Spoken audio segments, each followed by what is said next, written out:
time. The only thing certain about it is that it catches up to us. People live and people die, wondering what awaits them next. Others fall victim to death, yet remain here among us due to unfinished business. But how much time remains for them?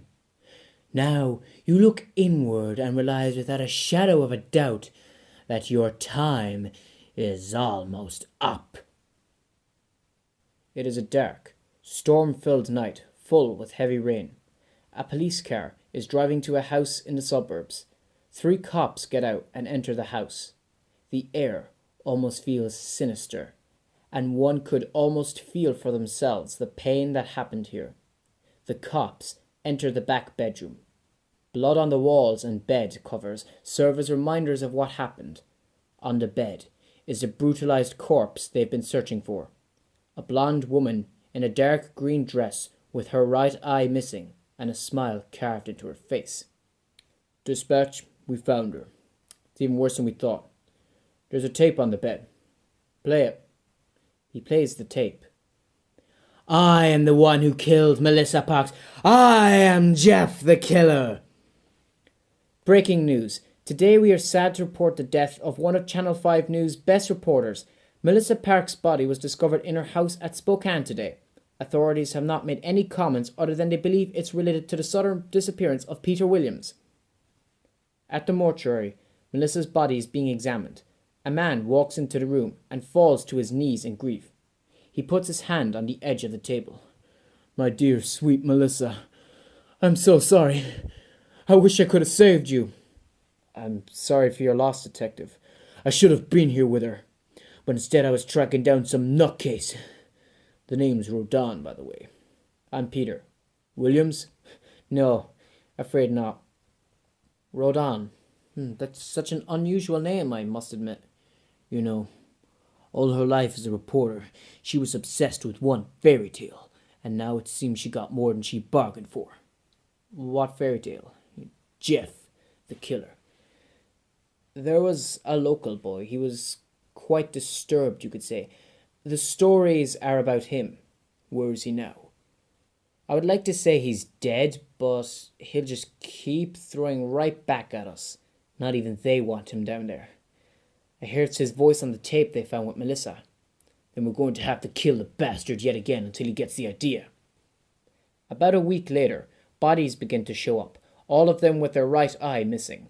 A phone call arrives at the police station for Rodin. Hello, who is this? Detective. How are you? I hope you're not too busy.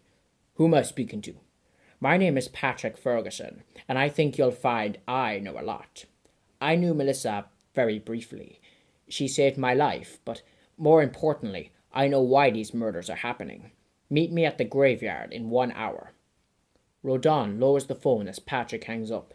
Patrick walks toward his front door and stops. All the clocks in the house are lying on the ground, but even more concerning was the person blocking the door. Hello, Patrick.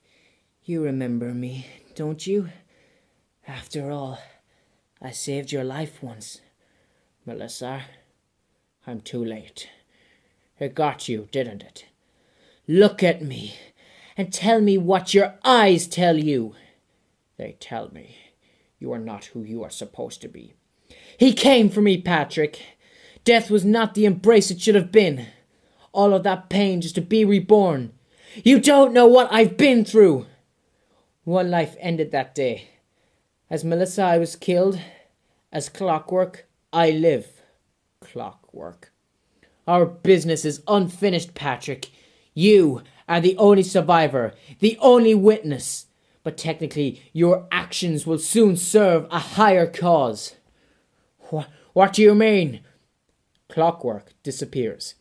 Meanwhile, Rodin arrives at the graveyard, but notices Melissa's grave has been dug up, and her body is gone. Who could have done this? Patrick walks up to Rodin. Detective, there is something you must know. You better start talking, and fast. Where is Melissa? I heard your marriage is falling apart. That's correct, isn't it? Yes, because of the nature of our jobs, we Barely got to spend any time together, and then she came here seeking the truth about a certain killer. That was the last I heard of her. There's so much you have missed. She met a local, Peter Williams and myself, but we were separated and they were both killed. Well, one of them was. I don't know about the other.